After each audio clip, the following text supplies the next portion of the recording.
చలికాలం అస్సలు ఇంట్లోకి ఎండ రావట్లేదు. నేనేమో తలస్నానం చేశాను. నా తల ఆరట్లేదు, బయటికి అలా తీసుకెళ్ళవా అని అడిగితే, సర్లే అడిగావు కదా అని చెప్పి మా ఆయన బండి మీద నన్ను బయటికి తీసుకెళ్లారు తల ఆరబెట్టుకోవడానికి. నన్ను నమ్ముకొని వచ్చావు కదా, సరే అయితే నేను బయటకు వస్తానని చెప్పి సూర్యభగవానుడు కూడా బయటికి బగబగా అంటూ వచ్చి నా తల ఆరబెట్టేసి వెళ్ళిపోయాడు. ఏంటే నీకున్న బెత్తుడి తలకి ఇంత స్టోరీ చెప్తున్నావు అంటే, సరదాగా కూసేపు నవ్వుకుంటారని అట్లా చెప్పాను. సో తల ఆరబెట్టుకున్న తర్వాత ఇంటికి వచ్చేసానా, ఆ రోజు సండే ఆయే. సో మటన్ తెచ్చారు, అందులో కోడిగుడ్డు కలిపి కర్రీ వండాను 2 పూటలకి సరిపోయేలాగా.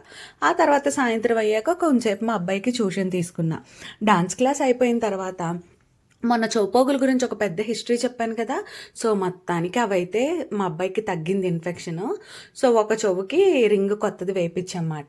సో చాలామంది నన్ను అడుగుతారు, నువ్వు అన్నీ ఎలా మేనేజ్ చేసుకుంటున్నావు అంటే, గో ఇలాగే సండే వచ్చిందంటే మొత్తం అన్నీ తెచ్చుకొని వెజిటేబుల్స్, నాన్ వెజ్ అన్నీ మ్యారినేట్ చేసి పెట్టుకొని, వెజిటేబుల్స్ కట్ చేసి పెట్టుకొని.